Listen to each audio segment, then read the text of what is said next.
It's the Devy Digest powered by League Winners. I'm Andy, and we're talking high profile Devy assets that we're high on. I have a guest today. We cover all this and more after the intro.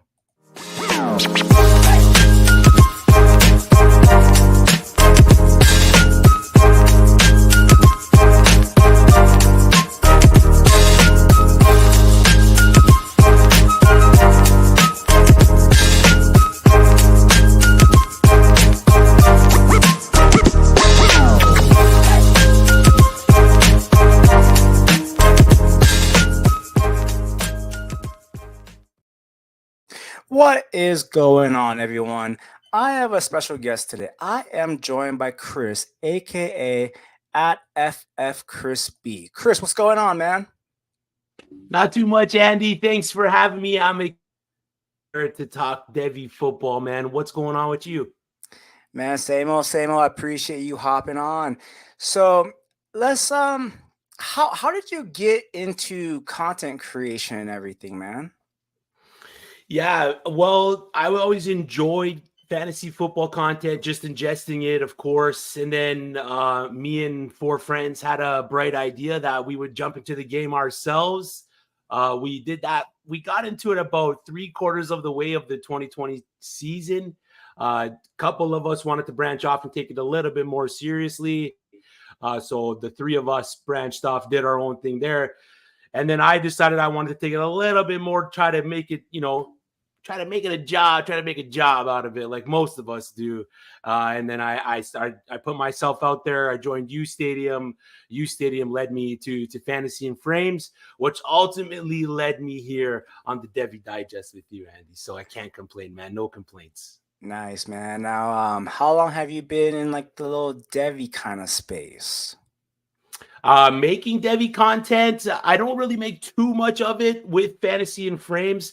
I've pivoted into the college fantasy football game, so I'm getting really into the meat and potatoes of that. But Devy fantasy football, I've been in the mix of it for about, my first league was 2019, so that puts me in about 4, almost 5 years now. Very nice, very nice. So, are you ready to talk about some Devy guys that we're high on?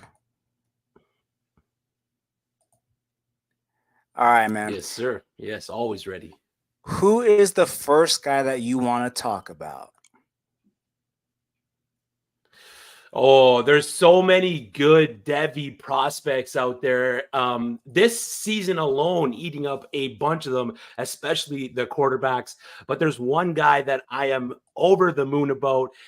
Transfer wide receiver, probably the number one transfer wide receiver in the portal this year. And that's Evan Stewart from Texas A&M over to Oregon there with Dan Lanning. I'm kind of hoping that change from Texas A&M to Oregon kind of puts Evan Stewart on the right path to be potentially that number one wide receiver in the class. We've seen everything that's gone down from the high school issues. We've seen everything that's gone down over there at Texas A&M.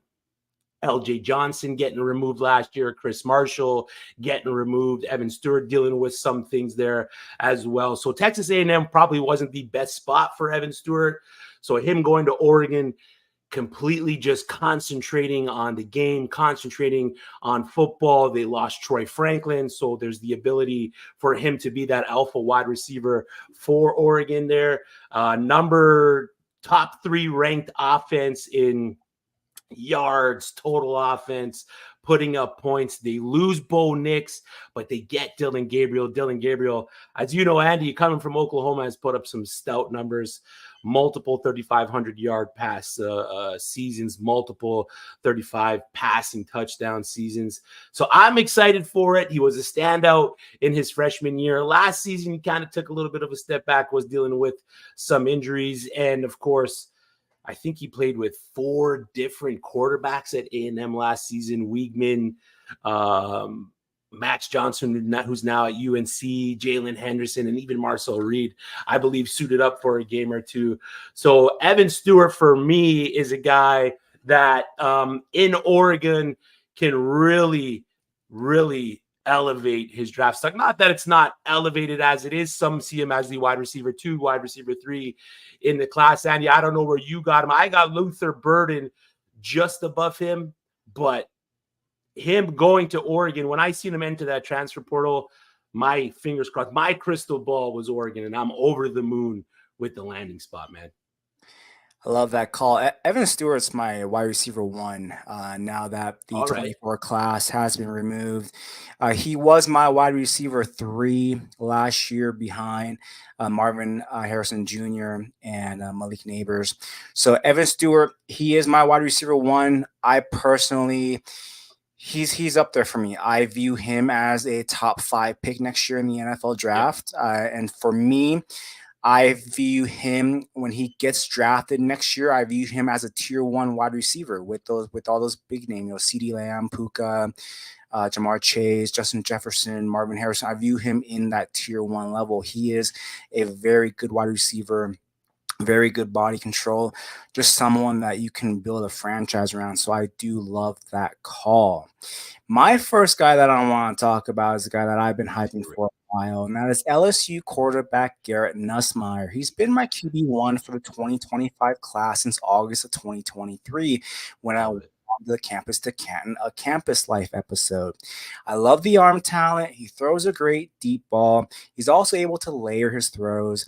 The LSU NIL collective paid up to keep him last year. He could have transferred anywhere else to start, but the LSU collective, they paid up to keep him there. This is now his team. After the bowl game, when he showed out, the team surrounded him after and was happy for him. This is a guy that has all the makings of being the quarterback one for the next year's NFL draft. Yeah. I like news. Now, who is the next guy that you want to talk about? Before I pivot to my next guy here, I got a running back that I want to share, a guy that's been rising in my Devy rankings. But who do you have as the wide receiver one in LSU right now? Because I'm excited for CJ Daniels coming over from Liberty. That's who I have. I have CJ Daniels as the wide receiver one. I think he should overtake that room.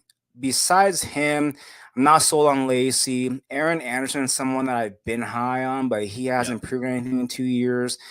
Shelton Sampson was a high 4-star recruit. He didn't do much last year. It's a wide open room. CJ Daniels should overtake that room. I also expect tight end Mason Taylor to do very Mhm. well in that room as well. So that to me, that pecking order is going to be CJ Daniels followed by Mason Taylor. Yeah, I like it. I'm highly invested in Shelton Sampson and Kamarian Pimpton myself. So I'm kind of hoping that those guys take it to the next level in that offense. But I'm here for the CJ Daniels love. But my next guy, running back from UNC, Omarion Hampton, last year, 253 carries, 1,500 yards, 15 rushing TDs, a low amount of turnovers with only the 2 fumbles. 6 foot 220, fits that prototype NFL running back that we've all come to love over the years. 4.37 yards after contact. So he's doing it when they are hitting him. He's pushing through the defenders. 63 missed forced tackles just goes to show that when he's getting hit, he's got the good contact balance. He's got the good power to power through the tackles. And he's not involved in the passing game as much as I'd like. If he can take that next step up there in that UNC offense, he can be that 3-down back that you want in your running backs, but he's just not involved that much in the passing game.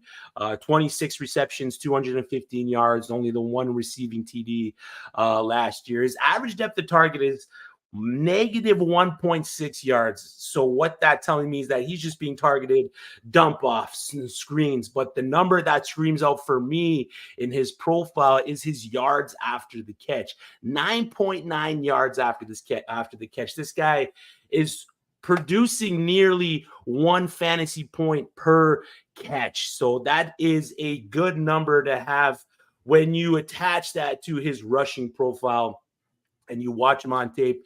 He's got excellent vision, excellent patience. He's not just looking to bounce it to the outside and gain the edge and take off. He's going to wait for that hole to develop and then hammer through the hole. And then when you watch him get to that edge, he's got that good short area burst where he can make defenders miss. What he does lack, though, is that top end speed. He does get caught by defenders quite a bit. You do see that in some games. So if he can, that's not it's not a big thing. It's a major thing, but it's not a big thing for his total value. His total value is going to come out if he gets more involved in the receiving game at UNC. If he can get involved in that receiving game, I can see him being a top end, maybe back end rookie pick in next year's dynasty drafts. And he's a guy that in Devy drafts, you're probably getting mid-second, back end first right now in startup Devy's, Andy. Yeah, I do like that call. And, while he may not have that long speed, he does have that quick burst and quick acceleration to get to that second level. And if he can just get 8-9 yards chunk after chunk, that's really good. He is coming off of a very good season. This upcoming season, he should be the guy there without Drake May. He should be there to help out whoever they decide to put at the quarterback and to take pressure off him. And it should be Amarion Hampton's team. So I do like that call. And yeah, I would say in a startup, he's probably going around the second round, I would say, because he's going to get that volume. He's going to get the workload that people like, and he should be one of the top running backs in next year's class. Top 5, top 7, one of those. He should be up there. So I do like that call. Yep. The next guy that I want to talk about is also a running back. That is Caleb Jackson for LSU. He is going to be the running back 1 in that room. Logan Diggs, he moves on. He goes to Ole Miss. There's other legal issues in that back room that happened, late last week that may potentially boost Caleb Jackson's stock even more. He showed some talent last year when he did get the touches. He is a very good athlete, a track runner. He does have that speed, but he also has power. He's someone that I'm looking forward to this upcoming season for LSU.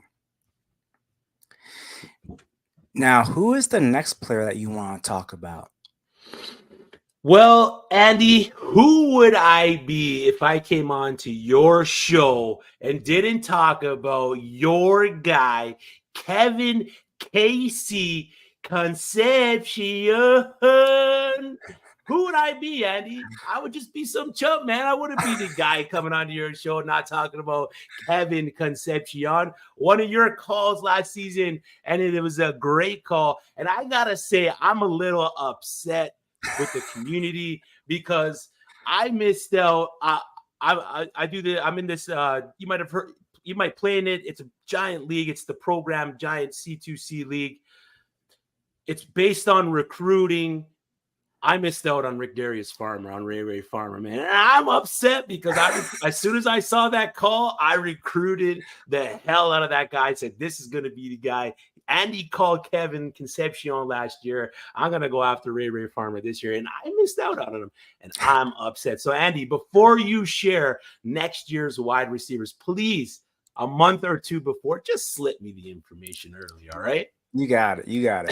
It's much appreciated. But like you know all about him. Last year, 71 receptions, 839 yards, 10 TDs. Big part of his game as well is his rushing ability and how much they involved him in the rushing attack. Something that they didn't do at NC State until about week 7. Before that, he had 0 carries, wasn't involved at all in the rushing game. Then week in and week out, his carry total climbed up. I believe the week before the bowl game, the last week of the regular season, he had 11 carries. Didn't really break out until week 4, where he played UVA, 6 receptions, 116 yards, 2 touchdowns, numerous awards on the year. A guy that pretty much, I mean, unless you listen to Andy, came out of nowhere. High slot snap percentage for a wide receiver, something that the NFL, as we all see, is moving to. We've all seen these 5'11", 186-foot, 190-pound wide receivers that play a high volume in the slot make a name for themselves in the NFL now because of the way the NFL is going. If you break down his target share, NC State tried to get the ball to this guy as much as they could in the middle of the field to try to get him into space, because once he got the ball, once he got put into space, he was electric. And then if you look at his his passing breakdown even more. He has 18 targets of 20 or more yards. So not only is he utilized in the short section of the field, they're using him long as well. He's got the long speed. He can separate. He can get in the dirty spots in the field. He can be utilized out of the backfield. Kevin Concepcion should be a guy that you target in your Devy drafts. And if you got a late pick, Darius Farmer's another guy, right, Andy? Yeah, absolutely love that. This is the Casey Concepcion pod. This is the I love it. unofficial. I am almost contractually obligated to talk pods every episode, and so I yeah, love it. I absolutely love it. I do have some things in the works that I'll All just right. leave it at that. But I do have some things in the works that I am looking forward to. But yeah, I love the call on Casey. And then yeah, Day Farmer, keep that on the low for now, but I don't know how low it's been, but that's more for a later episode. So Yeah. I'll go on to the next guy that I'm high on. That is Devin Neal, running back for Kansas. He is someone that was my RB1 for the 2024 class, but he decided to come back for another season. He's always been efficient with his touches. He has soft hands. He is a receiver out of the back room. He is someone that has very, very good vision. I do like his elusiveness, and he has that quick lateral movement. He is someone that should have another very good year, and I expect he should make that climb next year because I really want him to come out this year. Now, Chris, who's the next guy that you want to talk about? Of course, I got another running back, and that is Baby Etienne, Trevor Etienne, another transfer player going from Florida to Georgia. Through his career, 248, 1475, 14 touchdowns, almost 6 yards per carry, 100% catch rate, 30 receptions on 30 targets, was not utilized that much in the passing game, more so this past season where he has the 21 targets and 21 receptions for Florida, a guy that's going to just bulldoze through tackles, another guy that's going to force missed tackles, 70 missed forced tackles, and 26 runs of 15 yards or more. So Trevor Etienne's another running back that's just going to produce points. At Florida, they don't like to utilize just one back. He pretty much split the team carries with Montrell Johnson this past year, almost 50-50. Montrell Johnson got more carries at the end of the day. I believe it was like 18 more carries. Now, Etienne enters a room that lost Dawan Edwards to the NFL draft, lost Kendall Milton to the NFL draft. Two running backs that's equal nearly 300 touches just vacating out of that backfield. They aren't one of the top teams in total rush attempts in the college game. Georgia, they ranked 38th last season, 501 of those attempts. They do have Andrew Paul, Roderick Robinson, and Branson Robinson, three guys that all dealt with injuries either last year or the year before. If he can get his touch carry up or carry count up into 160 to 180 and get a total touch amount up into 200, so he gets about 25 targets, 20 receptions, 180 carries. He could be a viable option for fantasy managers. Now, it is a loaded class next year. If everyone does declare, we got Quinshawn Judkins, Nick Singleton, Travion Henderson. I just spoke about Amarian Hampton. You got the other Penn State running back in Katrin Allen. So he can get lost in that heavy class, but he's performed well against good opponents versus Tennessee, a top 25 rushing defense last year, 23 carries, 172 yards. That was his best game of the year. 3 touchdowns versus LSU and nearly 100 yards. I'm excited for Trevor Etienne in Georgia. Everyone else should be excited for Trevor Etienne in Georgia. My only worry is that he dropped almost 15 pounds coming from his freshman year into his sophomore year. That's not something you want to see out of potential 3-down running back. So I'm hoping that he can gain that weight back in that Georgia weight room. My comparison is a smaller Najee Harris, which isn't a bad thing because if you can give me a more nimble, more speedy Najee Harris, I'm going to take that to the bank. Yeah, I love that call. And I do think For anyone that has him in a C2C or Devy league, you should be happy that he went to Georgia, because I don't think he would have committed to Georgia if Georgia didn't say, "Hey, we're going to give you Mhm. the positive side of the 55-45 instead of being on the other side where he has been with Montreal Johnson." Because it has been frustrating when you watch Florida and you're seeing Montreal Johnson, who is at the end of the day just a guy, and Mhm. Trevor Etienne, he has all the tools. And you had mentioned him gaining 15, losing 15. His playing way is something that he will need to figure out, because as a freshman, he did seem a little sluggish. So he lost the 15 pounds. And while he gained speed, he lost his physicality. So Yeah. I want to see the happy medium where maybe put on 8 to 9 pounds. Just be in that happy medium where you're still elusive, you're still quick, and you still have some of that power. And I think him having that spring season there at Georgia in that weight room, in that strength and conditioning program, we're gonna see the best Trevor Etienne that we've ever seen. I do love that call. I'm excited The for it. yeah. The next guy that I want to talk about is incoming true freshman wide receiver Micah Hudson. He is going to Texas Tech. Now, this is a guy, he is my freshman wide receiver one. I truly believe he's going to get over 750 receiving yards. You can argue that he comes in the most ready freshman wide receiver. He's got that clear pathway of playing time. And with the NIL world, they're going to give him the ball because they're not going to want him to transfer out. He is the highest rated recruit ever in Texas Tech history. So that is my next guy. Now, Chris, who is your final guy that you want to talk about? Final guy, wide receiver. Going to pivot to wide receiver. Eugene Wilson out of Florida. Florida just lost Ricky Pearsall to the NFL draft, a player that was highly targeted in that system. I believe he was ended up being the wide receiver one for Florida. So now that Eugene Wilson can maybe pivot to that spot, he played almost a 50-50 split between out wide and in the slot. He's got the breakaway speed. He's got the ball tracking skills, a guy that can play at all levels of the field. So I'm excited for Eugene Wilson there in Florida. He's primarily, maybe outside of Arliss Boardingham, the tight end there, primarily the number one target for Florida. They do have Jackson Dart there, DJ Legway coming in to play under center. So if he gets maybe some play near the back half of the season, Eugene Wilson might get some boost up there with Legway. I'm not a big fan of Jackson Dart. I don't know if you are, Andy. I've seen some people kind of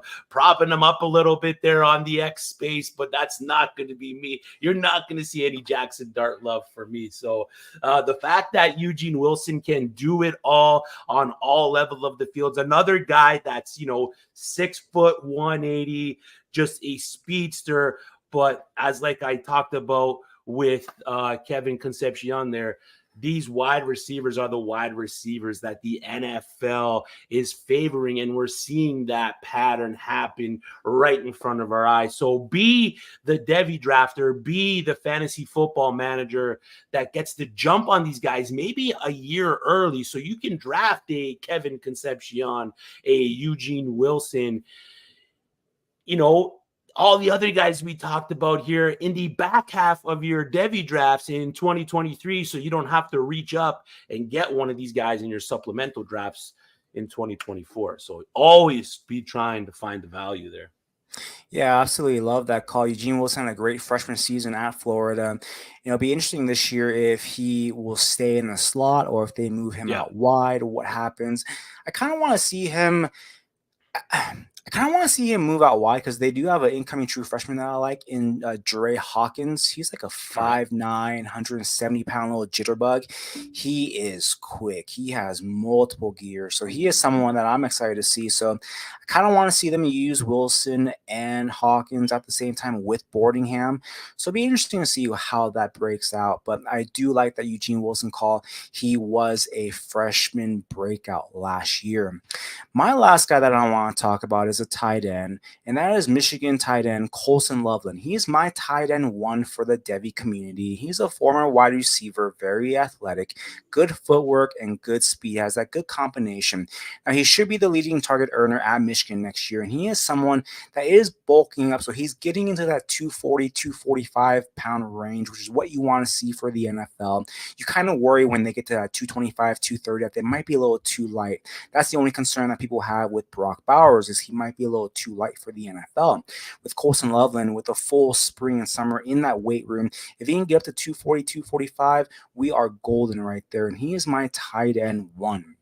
So those are the 5 names each that we gave that are some Devy profile guys that we love.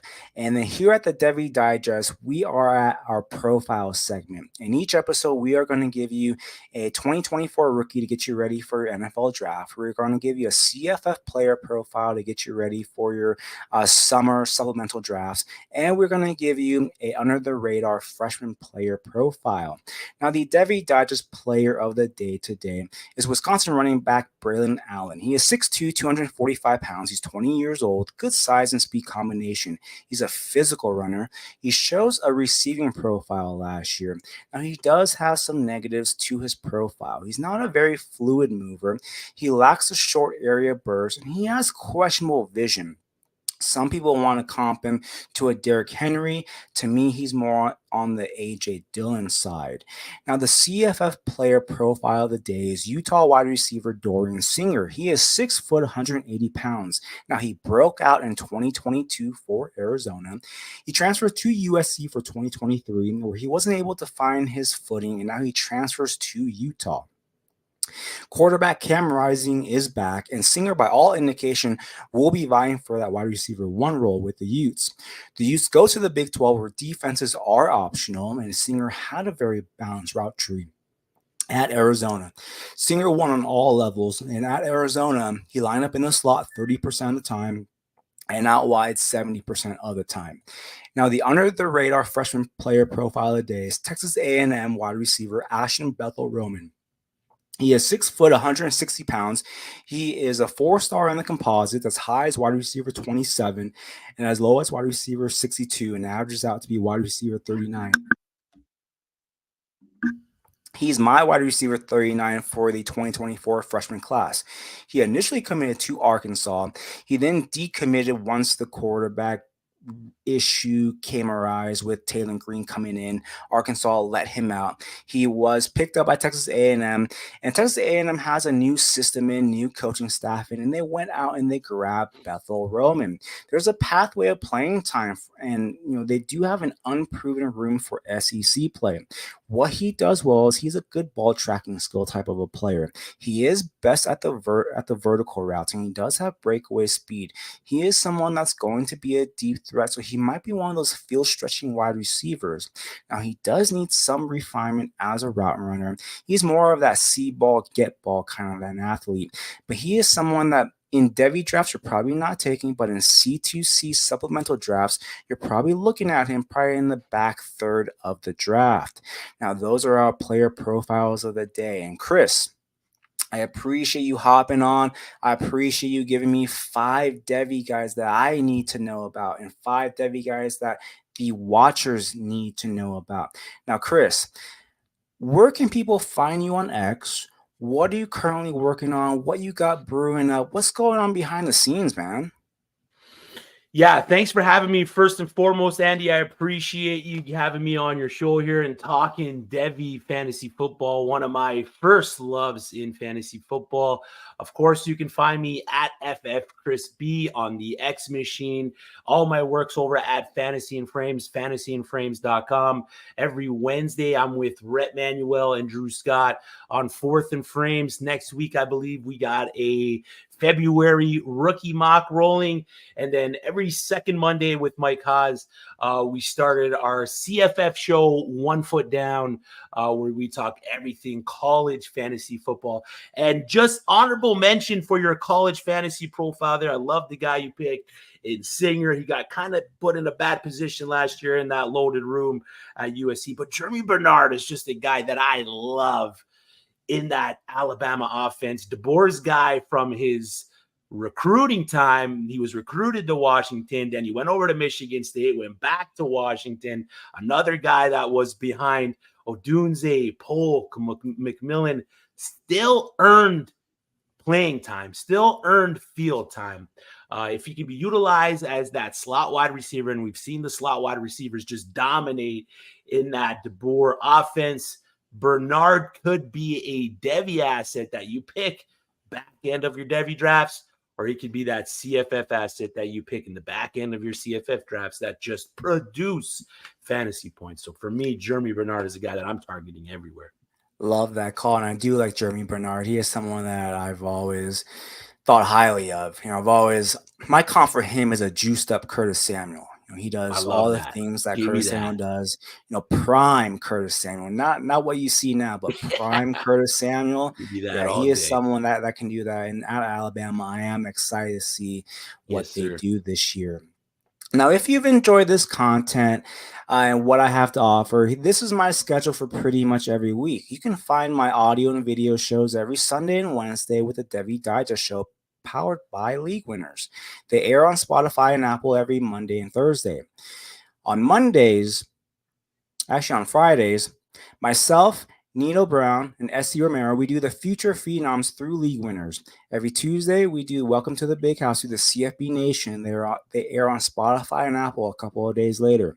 For my written content, you can find them through League Winners. Every Monday, we drop a 2024 Devy Digest player profile to get you ready for your NFL rookie drafts coming up later in the spring. Every Friday, we drop a Devy Digest Freshman Friday player profile to get you ready for those sub-drafts in your C2C and Devy leagues coming up this summer. Every Wednesday and Saturday, we give content on Utah State, and BYU football to get you ready for spring camp and to bring exclusive behind-the-scenes content. Now, we'll be back next time, but before we go, if you're watching on YouTube, hit that like button. Comment, subscribe, and you can follow me at Andy_Fam1. And if you're listening on Spotify or Apple, give us a rate and review. And we'll see you next time on the Devy Digest.